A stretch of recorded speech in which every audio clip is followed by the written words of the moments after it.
કેમ છો બધા મજામાં હશો તેવી આશા અને શુભેચ્છાઓ। તમારા બધાનું સ્વાગત છે આપણી રેસીપીની ચેનલ સિલ્વર સ્પૂન હીરોઝ કિચનમાં। તો ચાલો આપણે આજે જોઈશું એક નવી વાનગી। તો આજે આપણે બનાવીશું ફ્રેન્ચ બીન્સ એટલે કે ફણસીનું નવીન રીતે કાઠિયાવાડી સ્ટાઇલ શાક બનાવવાના છીએ। પંજાબી સ્ટાઇલ અથવા તો પંજાબી શાકમાં આપણે ઘણી બધી આપણે ખાધી જશે ફણસી, પણ આ રીતે બનાવશો તો આંગળીઓ ચાટતા રહી જશો। તમે વિચારી નહીં શકો કે ફણસીનું શાક પણ આવું સરસ ટેસ્ટી થઈ શકે છે। મિત્રો, એકવાર આ સ્ટાઇલથી ફણસી બનાવજો, પછી પંજાબી સ્ટાઇલ પણ ભૂલી જશો એની ગેરંટી। અને તમે ઘરના સભ્યોનો રિએક્શન જોશો તો એમ થઈ જશે કે આ અઠવાડિયે બનાવવું જ પડશે, એવું સરસ ટેસ્ટી શાક બને છે। તો ચાલો આપણે રેસીપી શરૂ કરીએ। તો સૌથી પહેલાં તો આપણે આવી રીતે બીન્સ એટલે કે ફણસી લેવાની છે। તો અને તેની ઉપર અને નીચેનો ભાગ કટ કરીને ડીટીયા કટ કરીને આવી રીતે નાના નાના એવા કટ કરી લેવાના છે। અને તેને કોઈ પાકી હોય તો આવી રીતે બી નીકળે તો પણ તેને રાખવાના છે, ફેંકી નથી દેવાના। 2 બટેકા લીધા છે, તો હવે આપણે બધું કટ કરી લેશું।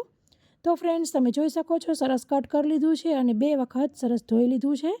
આવી રીતે નાના નાના ટુકડા કરવાના છે। તો પછી હવે આપણે કુકર લેશું અને કુકરમાં આપણે તેલ ઉમેરીશું। તો નોર્મલી તમારા ઘરમાં જે પ્રમાણે તેલ ખવાતું હોય તે પ્રમાણે તેલ તમે લઈ શકો છો। પછી આપણે 10 થી 12 કળી લસણની ખાંડણીમાં લેશું અને થોડા કોથમીર લેવાના છે, તેને પણ આપણે આવી રીતે કટ કરીને લઈ લેશું। તમે કોથમીરની સાથે દાંડલા હોય તો પણ તમે ઉમેરી શકો છો। 1 ડાળખી લીમડાના પાન ઉમેરવા બિલકુલ ઓપ્શનલ છે, પણ તમે ઉમેરશો તો બહુ જ સરસ સ્વાદ આવશે। મારે કહેવા પ્રમાણે તમે એક વખત જરૂરથી ઉમેરીને એક વખત આવી રીતે શાક બનાવજો, બહુ જ સરસ લાગશે। લાલ મરચું ઉમેરીશું આપણે અને થોડુંક એવું મીઠું ઉમેરીશું। લાલ મરચું મેં 1 ટેબલ સ્પૂન લીધેલું છે। હવે આપણે બધું ખાંડી લેશું। તો ત્યાં સુધીમાં તેલ પણ આપણે ગરમ થઈ ગયું છે। તો હવે આપણે તેની અંદર ઉમેરીશું 1 ટીસ્પૂન રાઈને આપણે સરસ તતડવા દેવાની છે આવી રીતે। 1 ટીસ્પૂન જીરું, થોડીક એવી હિંગ ઉમેરીશું અને પછી જે આપણે વાટેલું લસણ મરચું હતું તેને આપણે ઉમેરી દેવાનું છે અને સરસ મિક્સ કરી લેશું। પછી આપણે તેની અંદર 1 મીડિયમ એવું ટમેટાને સમારીને રાખેલું હતું તો તે ઉમેરી લેશું અને સરસ મિક્સ કરી લેવાનું છે।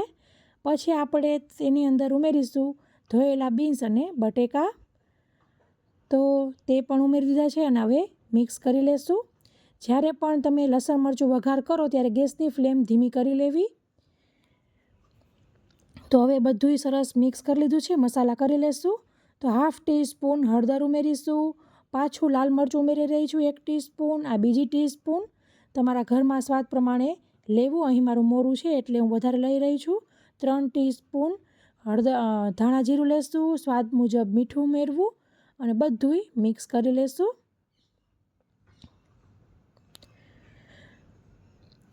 આવી રીતે શાક હશે ને તો 1 રોટલીની જગ્યાએ તમે 2 રોટલી ચોક્કસથી ખાઈ જશો। જે લોકોને આવી રીતના ગુવાર, ચોળી, ફણસી ભાવતું હોય તેમને તો બહુ જ સરસ આવું શાક ભાવશે, ટ્રાય જરૂરથી કરજો। હવે આપણે તેની અંદર 1 કપ પાણી ઉમેરીશું અને પાછું એક વખત હલાવી લેવું અને હવે આપણે કુકરને બંધ કરી દઈશું। મીડિયમ ટુ ફાસ્ટ વચ્ચે ફ્લેમ રાખીને આપણે તેની અંદર 3 સીટી વગાડી લેશું।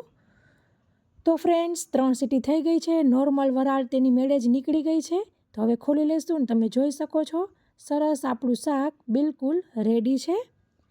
પછી તમારે રસો થોડો ઓછો જોતો હોય તો તમે તે પ્રમાણે કરી શકો છો। કાઠિયાવાડી શાક લગભગ રોટલા જોડે અમે બધા ખાતા હોઈએ છીએ, તો રોટલા જોડે ખાવા માટે રસાવાળું શાક રાખેલું છે, પણ તમારે જો ઓછો રસો જોતો હોય તો તમે પોણા કપથી અડધા કપ જેટલું જ પાણી ઉમેરવું।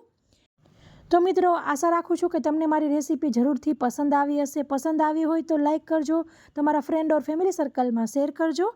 તો આ રેસીપીમાં આટલું જ, ફરી મળીશું એક નવી રેસીપી સાથે। ત્યાં સુધી આવજો, થેન્ક યુ, બાય, જય શ્રી કૃષ્ણ।